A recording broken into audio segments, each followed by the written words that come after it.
આજે મિત્રો તમને બતાવું કે બંગડી ચીમ બને. જો આ પાઇપ છે, જો આ ભાઈ પાઇપ જો આ કટિંગ કરે જો એ બનાવશે બંગડી. તમને પૂરેપૂરું દેખાડી દઉં આજ. જે પાઇપ ચડાવ્યો હવે કટિંગ કરશે.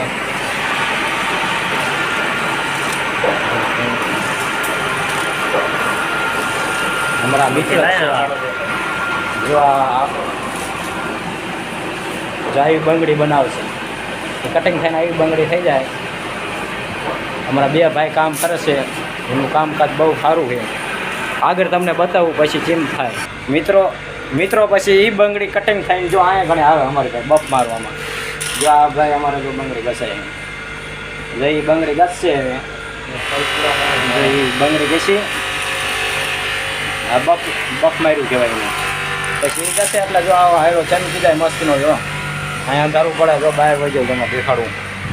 જો આવો ચમકદાર હાયડો થઈ જાય પછી આ હાયડો ચા જાય આગળ તમને કહું. જો મિત્રો પછી બંગડીનું બફ મારીને પછી ચા જાય તમે દેખાડી દીધો. અમારા મેહુલભાઈ છે આ જો આ એ રીતે હોલ પાડે પછી કેવા હોલ પાડે જો તમને દેખાડી દઉં.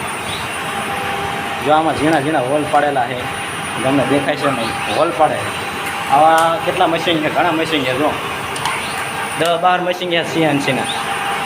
આજ કારીગર પૂરતા અહીંયા નથી બહુ. 2 કારીગરો એક ભાઈ અમારા અહીંયા કામ કરે એ અમારા મુન્નાભાઈ છે. મુન્નાભાઈ એ પણ હોલ પાડે છે. એનું કામ બહુ સારું છે. જો હાયડો પૂરો થવા આવ્યો અહીંયા થોડું ગંજવાળું પડે એટલે દેખાય છે. જો હોલ પાડે. અમારા એક ભુવાભાઈ બાકી છે ત્યાં જવું. જો મિત્રો આ અમારા ભુવાભાઈ છે. આ અમારું ટર્નિંગનું મશીન છે, બંગડીનું ટર્નિંગનું. આવું તમે કોઈ જોયું નહીં હોય મશીન. આ ઊભા પગે કામ કરવાનું મશીન છે. જો એક પગેથી આમ જો આપણે ઓલા કપડાં સીવીને એની થોડો ઊંચો નીચો કરવાનો એવું મશીન છે એનું. આ બંગડી મોટી બંગડી થોડીક નાની બંગડી થાય અને કટ કરી નાખી અમારા ભુવાભાઈ. એમનું કામકાજ બહુ સરસ મજાનું છે. પછી આ હોલ પડે ને પછી હીરા છોડવા લઈ જાય, પછી પટ્ટીઓ છોડે. લેમિનેશનમાં આજ કોઈ આવ્યું નથી એટલે તમને નથી દેખાડતો.